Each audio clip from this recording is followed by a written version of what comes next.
The robot uprising has already happened. It may not have been as dramatic as you expected it to be, but I can't argue enough on the impact it has had on all of our lives. If you are watching this video, I can guarantee you that you are living in a world shared by robots and humans. Trust me, and let me explain.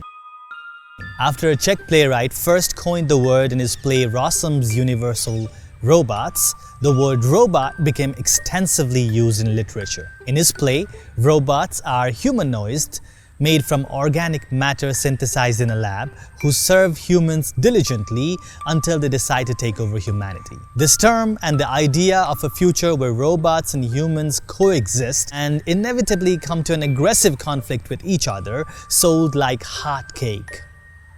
The term robot was most used in literature in the year 1987.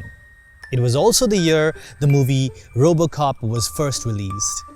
In this movie, our protagonist is a cyborg, blurring the lines between machine and man. His higher abilities come from algorithms and mechanical body parts, but his drive still comes from basic human intuition. The term robot has not become any less popular in the post-internet era. It was most Googled for in 2018, coinciding with Sophia, the humanoid robot's first release. But in these 100 years that the term robot has been around for, their notion has remained largely consistent. They're still seen with humanoids with human-like body parts, lacking human emotions and causing a disaster because of that, or being equipped with consciousness and emotions and causing a disaster exactly because of that. But something that has not changed in these 100 years is that they're still seen as a distant reality. This is where we need to rethink our notion. We need to expand what we mean by robots, and the easiest way to do that is probably by looking at our smartphones. 70% of all our smartphones run on an operating system whose name literally means a robot with a human-like appearance, an android. These smartphones give us superpowers unimaginable to someone in the Middle Ages. Machines that we live with do give us literal superpowers, and the reason we don't realize it is because it becomes normal once it is first introduced. Technology is a one-way door. This is a pacemaker.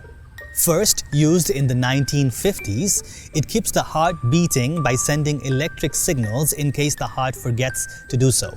It may now seem very normal, but since its introduction, it has reduced death rates by 22%. What if someone had a cardiac arrest and their heart literally stopped beating? In our traditional understanding, they die. But defibrillators can bring up to 70% of these people back to life if used within 5 minutes. Now, isn't that a superpower?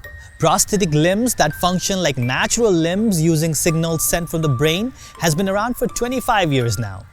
And these bionic arms are often even stronger than muscular arms. What about the power to be anywhere?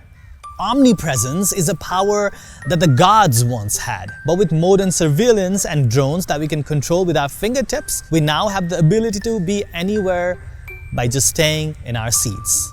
We even have eyes on the moon, and we've been there for a while. Super intelligence? If the internet was not already giving us access to knowledge of practically anything, large language models are changing the way we think.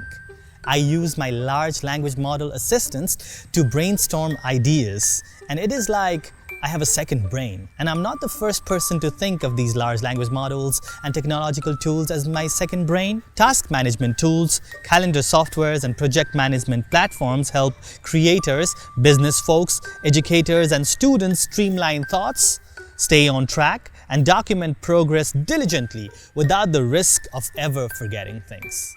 All of this does come at a cost. The robot uprising did not happen in the form of an armed conflict between humans and cyborgs, but it was more like a secret invasion, like a virus quietly incubating in hiding. I think the modern machine takeover came to us in 3 stages. Web 2.0. Towards the turn of the millennium, everything suddenly became much more accessible. The internet had existed for a while before that, but now the focus was on getting people involved. emails, social media, content creation, most of what we do today in our daily lives are dictated by Web 2.0 and its implications.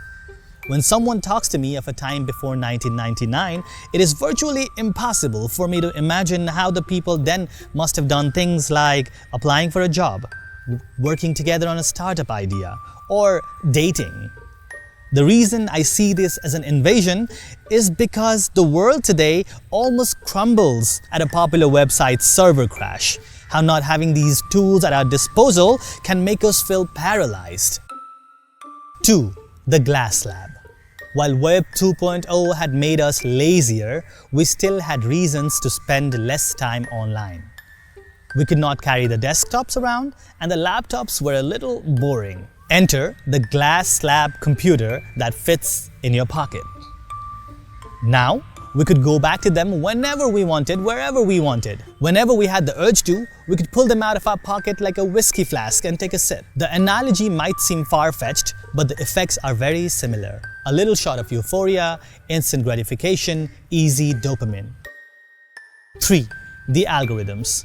The robots in our reality did not have human-like consciousness like we pictured them to have in horror sci-fis. Rather, sentinel algorithms built for commercial interests. If you often go into a doom-scrolling frenzy, or find a little too many dog videos on your feed, or find yourself being irrationally angry at people who don't agree with your belief, chances are it has something to do with the algorithms you are exposed to. Even novel ideas, political discourse, and generational philosophies are being led by these algorithms. These algorithms run the world today, accept it or not, and they might continue doing so until another invasion.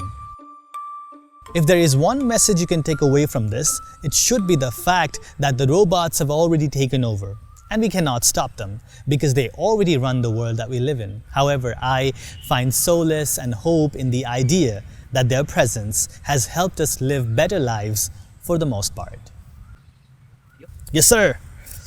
क्या मजा आया यार, तर खुट्टा नि थाक्यो।